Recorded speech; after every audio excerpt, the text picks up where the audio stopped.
রূপার সিম্পল লাইফস্টাইলে অনেক অনেক স্বাগত বন্ধুরা। এখন ভোর রাত্রি বাজে 4:23। আমি আর হাজব্যান্ড বেরিয়েছি নিশি জল নিতে। ঘরের সবাই এখন ঘুমাচ্ছে। দেখো রাস্তায় কেউ কোথাও নেই। ঘটিতে একটা আম পল্লবের দরকার, তাই নিতে বেরিয়েছি। তো খোঁজাখুঁজি করছিলাম, রাস্তায় দেখলাম একজন বয়স্ক ভদ্রমহিলা ফুল তুলতে বেরিয়েছেন। তো ওনার কাছ থেকেই লগিটা নিয়ে আমার হাজব্যান্ড একটা আম পল্লব পাড়ছে। আর কয়েকটা স্ট্রিট ডগ দেখতে পাচ্ছি। চারিদিক নিস্তব্ধ, কি সুন্দর একটা পরিবেশ। সচরাচর এরকম পরিবেশ চোখে পড়ে না। তো এগুলো আমার কাছে এসেছে, যদিও আমার কাছে এখন এই মুহূর্তে কোনো খাবার নেই। ওদের সাথে আমি কথা বলছিলাম। তো আমার হাজব্যান্ডের আম পল্লব নেওয়া হয়ে গেছে, আর আমরা সেই নদীর কাছে চলে এসেছি, যেখানে মা গঙ্গাকে আগের দিন নেমন্তন্ন করে গেছিলাম। তো আমার হাজব্যান্ডই নামলো জল নিতে। পূর্ণ ঘট নিয়ে যেতে হবে। ঘট কোমরে নিয়েছি। বেশ ভয় করছিল, যদি ঘরটা কোমর থেকে পড়ে যায় কিংবা জল পড়ে যায়। তো এদিকে হাজব্যান্ড গাড়িতে স্টার্ট দিচ্ছে, আর আমি খুব সাবধানে গাড়িতে ওঠার চেষ্টা করলাম। তো উঠেও পড়েছি, আর ঘরটাকে ঠিকমতো কোমরে বসিয়ে নিয়ে যাচ্ছি। ঘরে এসেছি, এসে ছেলের দধিমঙ্গলের আয়োজন করেছি। প্রথমে যেহেতু মামিকে খাওয়াতে হয়, তো এখানে বড় মামি প্রথম খাওয়াচ্ছে ওকে দধিমঙ্গলের খাবার। দধিমঙ্গলে চিড়ের মধ্যে দই, মিষ্টি, কলা, ফলমূল সব কিছু দিয়েই মাখতে হয়। তো এখানে যেহেতু সব কিছু খেতে পারবে না বলে শুধু দই আর মিষ্টি দিয়েই অল্প একটু চিড়ে মেখেছিলাম। তো দইটা বেশি হয়ে গেছিলো বলে টক হয়ে গেছিলো, কারণ টক দই দিয়েছিলাম। তো সেই জন্য ও বললো একটু মিষ্টির রস দিতে। ভোরবেলায় তো খাওয়া যায় না, তবু ওর মামি ওকে জোর করে খাওয়াচ্ছিল, না তো সারাদিন আর খেতে পাবে না।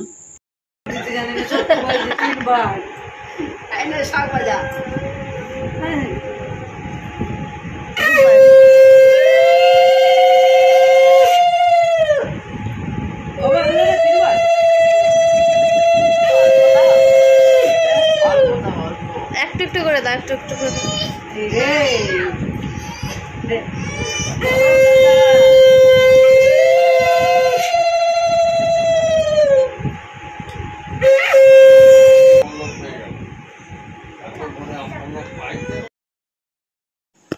তোর মামির খাওয়ানোর পর এরপরে মায়ের পালা। তো আমি এসেছি খাওয়াতে।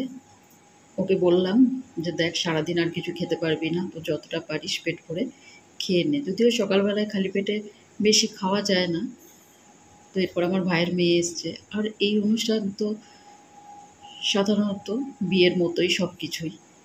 বন্ধুরা, এখন আমরা সবাই লজে যাচ্ছি। মোটামুটি লজে বাড়ির অনেক সদস্যই চলে গেছে, কারণ ওখানেই তো সবটা হবে, খাওয়া দাওয়া, তারপরে লজের যে বইতে টিফিন খাওয়ানো সবটাই ওখানে হবে।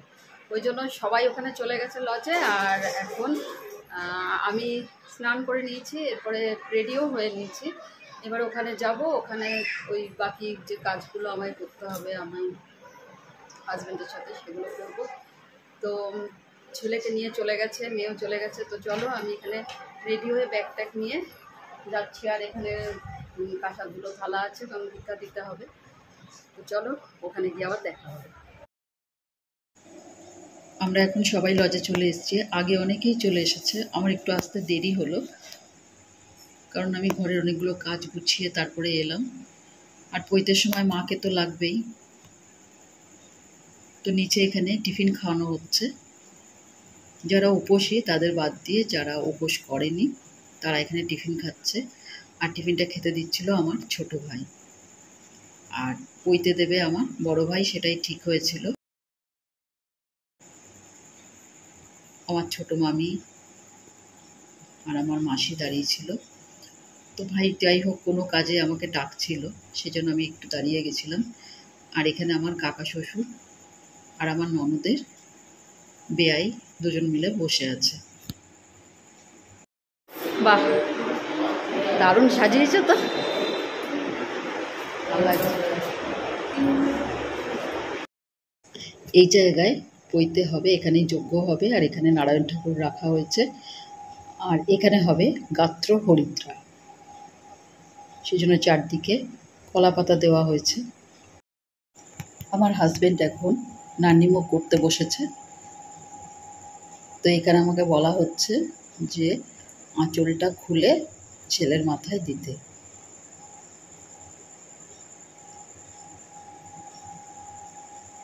আর আমরা না অনেক কিছুই আনতে ভুলে গেছি, শাঁখ, চিরুনি, আয়না। তো যাই হোক, ওখানে নান্নি মুখটা হয়ে এখানে এবার বসুধরার কাজ শুরু হবে। পুরোহিত হিসাবে যে কাকু এসছেন তিনি বসুধরার কাজ শুরু করে দিয়েছেন। এখানে মাকে প্রয়োজন, সেজন্য আমি এখানে দাঁড়িয়ে আছি। আর পৈতেটা দিচ্ছিল আমার বড় ভাই, নান্নি মুখটা করেছে আমার হাজব্যান্ড। এইভাবে সবাই সবার কাজ ভাগ করে নিয়েছে, যাতে আত্মীয় স্বজনরা এলে সেদিকেও একটু নজর দেওয়া যায়। আর এখানে শঙ্খর একটা দরকার ছিল, যেটা আমি খুঁজে পাচ্ছিলাম না, তো মেয়েকে খুঁজছিলাম চারিদিকে। আর এদিকে দেখো অনেক আত্মীয় স্বজন চলে এসেছে।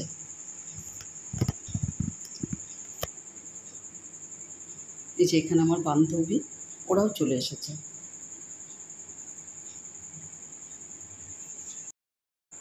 এখানে টিকি বেঁধে দেওয়া হচ্ছে, কারণ পৈতের সময় একটুখানি টিকি রাখতে হয়, যেটা ব্রাহ্মণের পরিচয়। তো যাই হোক, এখানে গাত্র হরিদ্রা শুরু হয়ে গেছে। প্রথমে মাকে প্রয়োজন।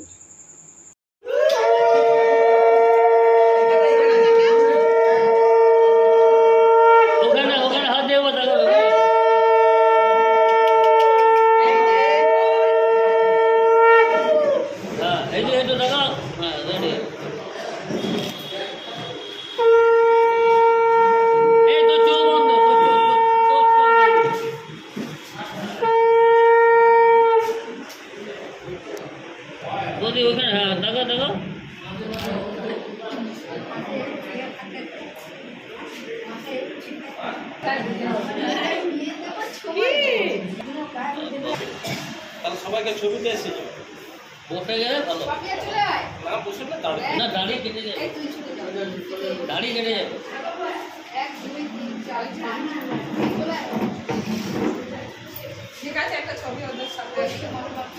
ও কেটে যাবে বলে আমি বসতেও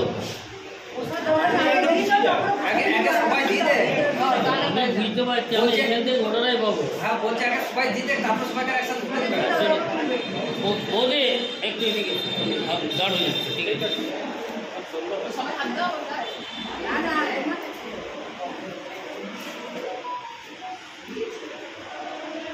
সবাই রেডি,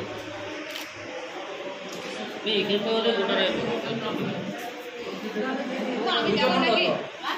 সবাই দিতে পারে। ওরা পাঁচজন আগে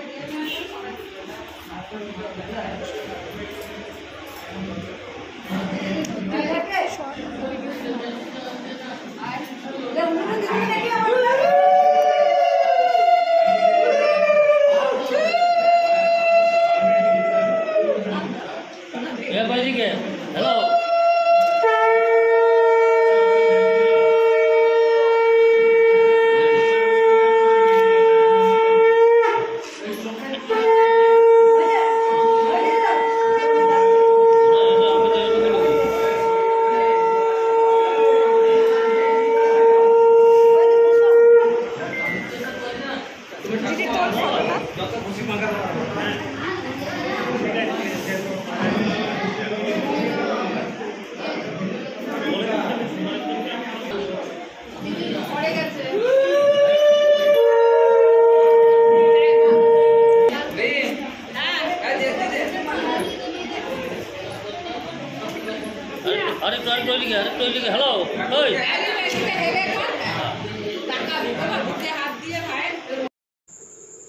এখানে ওর বড় মামা ওর সাথে মজা করে হলুদ মাখাচ্ছে গোটা গায়ে।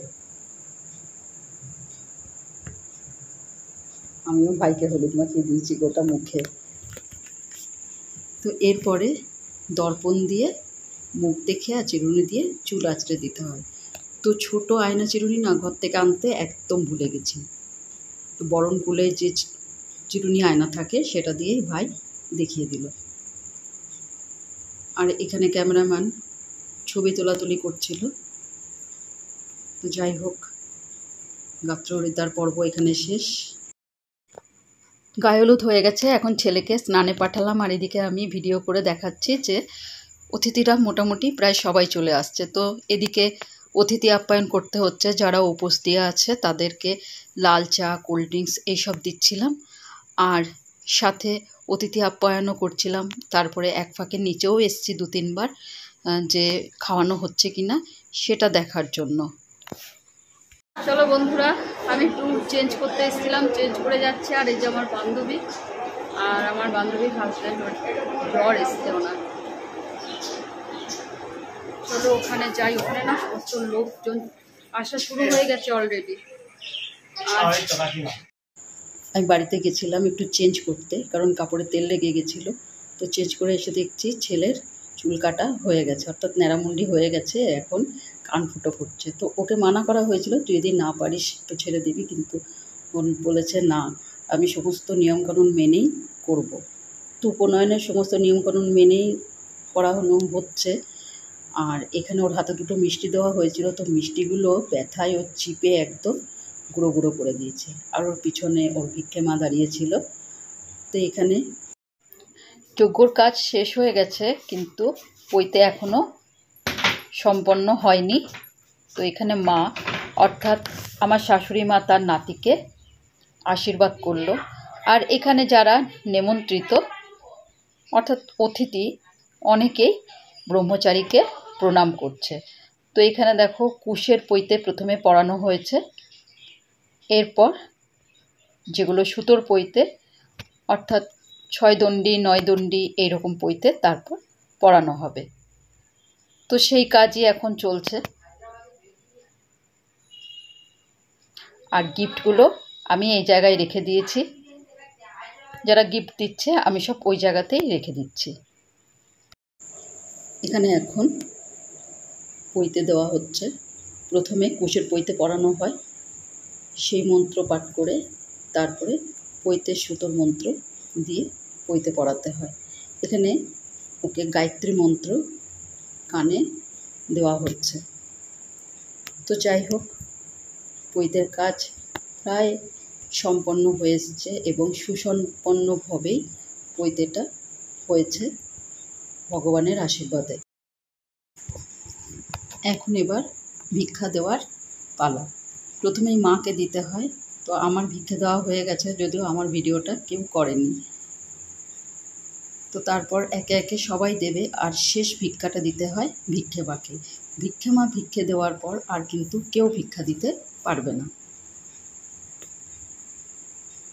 তো আত্মীয় স্বজন বা যারা উপসী ছিলেন তাদের সবাই এখন ভিক্ষা দিচ্ছেন। এই টাইমে যার পৈতে হয় তার মধ্যে স্বয়ং ভগবান বিরাজ করে। তাই ভিক্ষে দেওয়ার পর সবাই তাকে পায়ে হাত দিয়ে প্রণাম করে। আর এই প্রণামের করার সময় না আমার ছেলে ভীষণ ইতস্তত বোধ করছিল। আসলে সবাই তো ওর থেকে বয়সে বড়, তাই একটু সংকোচ বোধ হচ্ছে, কিন্তু এটা তো করতেই হয়, এটাই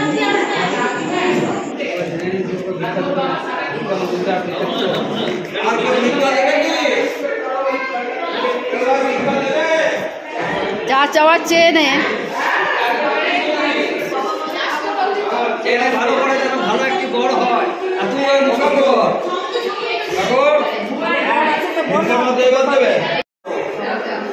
ঢেকে রেখে দাও নিচে রাখো।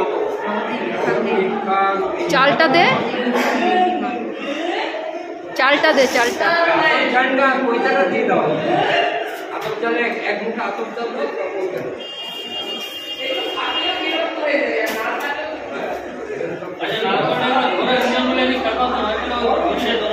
দিতে হবে এবারে ঠিক আছে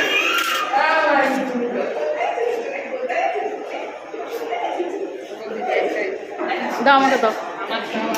সাতখানা নাড়া মাছের মধ্যে নে তোর ভাই ছিল না নে ফল কি আছে একটা দাও হ্যালো একটা ফল দাও যে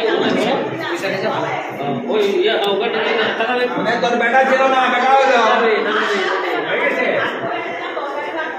অনেক জায়গা বসানো আছে জানি দাও বেটা ছিল না বেটা হইবে আমার বোন ঠেকি দাও ওটা ঝুড়িতে ঠেকি দাও এই ওখানে না তোর মুখটা তোর নামে দামি যাবে এখানে ঝুড়িতে ঠেকি দাও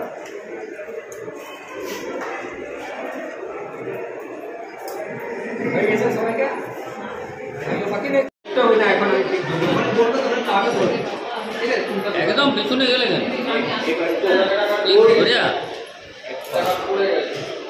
এই পাটে ওই তিন নম্বর ওটা তো তিন তিনবার যখন করতে যাবে না খেলার আগে ধরে নিই তুল এক তুল ধরো ধরে নে বাস ওর বিয়ে দেবো সংসারই করবো মধ্যে নেওয়ার দরকার নেই দেখি টাকা দেখবে আটা ধরে আছে ধরো সব টাকা ধরো টাকাটা সাথে ধরো টাকা চলো পিছিয়ে যাও পিছাও পিছিয়ে যাও তাহলে কি বিয়ে আমি তো প্রথমেই বললাম শুনলি কি যে বিজ্ঞানের দিক থেকে অনেকে দিতে চায় এই তখন বিরোধী থেকে তারা আমার বিরাট তো অগ্নি দেবতা সমস্ত মহাবীতি ভূমি বিনিয়োগ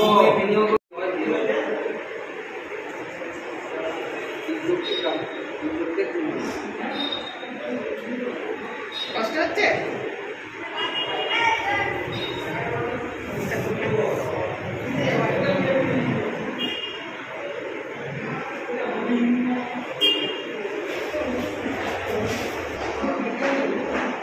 বৃষ্টি হয়ে গেলে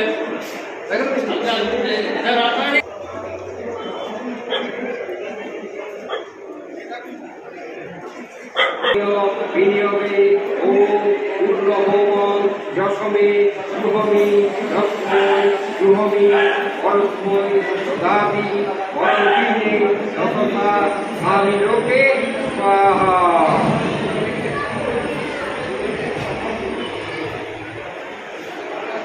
বন্ধুরা আমাদের লজের কাজ শেষ, এখন প্রায় 6:30 মতো বাজে, সব শেষ হয়ে গেছে কাজকর্ম, সবাই চলেও গেছে। এখন আমরা যাচ্ছি আমাদের এখানে সবচেয়ে বড় বাবা ভোলানাথের মন্দির একটেশ্বর, ওখানে গিয়ে ছেলের দণ্ডি রেখে পুজো দিয়ে তারপরে আমরা ছেলেকে ঘরে নিয়ে যাবো। আর এই লজ থেকেই আমরা যাচ্ছি বাবা ভোলানাথের মন্দির। বন্ধুরা এখানে আমরা বেরিয়ে পড়েছি মহাতীর্থস্থান একটেশ্বর যাত্রার উদ্দেশ্যে। ছেলেকে নিয়ে যাচ্ছে ওখানে, প্রথমে দণ্ডি ওখানে রেখে দিয়ে পুজো দিয়ে তারপরে ছেলেকে নতুন বস্ত্র পরিয়ে তার ভিক্ষে মাতাকে বের করবে। তো প্রথমে সামনে আমার মা যাচ্ছে আর আমরা পিছনে আছি। গুড়ি গুড়ি বৃষ্টি পড়ছিল। এখানে দেখো আগের থেকে দেখছি পুজোর খুব সুন্দর আয়োজন করে রাখা হয়েছে, বেশ ভালো লাগছে সব কিছুই দেখতে। আর এখানে ঢুকতে দিচ্ছিল না, কিন্তু আমার হাজব্যান্ড বলল যে আমার ছেলের পৈতে হয়েছে, এখানে পুজো দেবো, তাই আমাদেরকে ঢুকতে দিল।